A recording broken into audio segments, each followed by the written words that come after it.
जब मैनिका इंद्र की आज्ञा से हमें भरमाने पृथ्वीलोक पर आई, उस समय हम अपने तपोबल के तेज से दिव्यमान होकर पूर्ण सिद्ध हो चुके थे।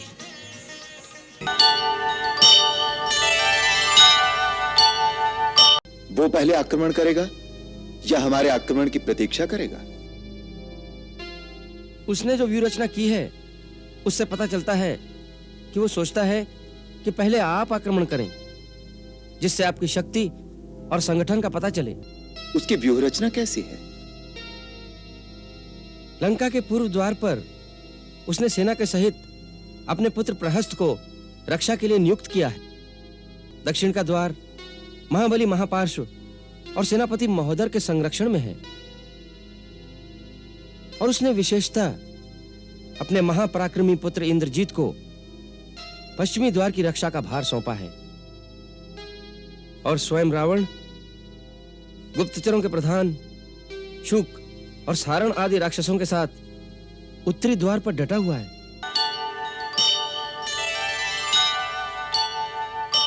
हमारी आज्ञा है कि सूर्योदय होते ही बालीपुत्र अंगद बहुत सी सेना सहित दक्षिण द्वार पर महापार्श्व और महोदर का दमन करें। वायुपुत्र हनुमान पश्चिमी द्वार तोड़कर सेना सहित प्रवेश करें और इंद्रजीत का सामना करें। लंका के पूर्वी द्वार पर वानर श्रेष्ठ नील रावण पुत्र प्रहस्त्र से टक्कर लें तथा उत्तरी द्वार पर जहां ब्रह्मा के वरदान की शक्ति से मतवाला होकर ऋषि और महात्माओं का अपकार करने वाला रावण चक्कर लगा रहा है, वहां लक्ष्मण के सहित मैं जाऊंगा, क्योंकि उस राक्षस राज का वध मैंने स्वयं करने का निश्चय किया है। जब मैनिका इंद्र की आज्ञा से हमें भरमाने पृथ्वीलोक पर आई, उस समय हम अपने तपोबल के तेज से दिव्यमान होकर पूर्ण सिद्ध हो चुके थे।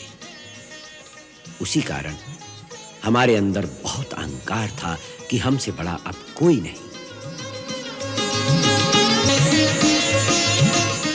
इतने बड़े अहंकार को एक स्त्री के झूठे हाव भाव ने कुछ ही समय में चूर-चूर कर दिया।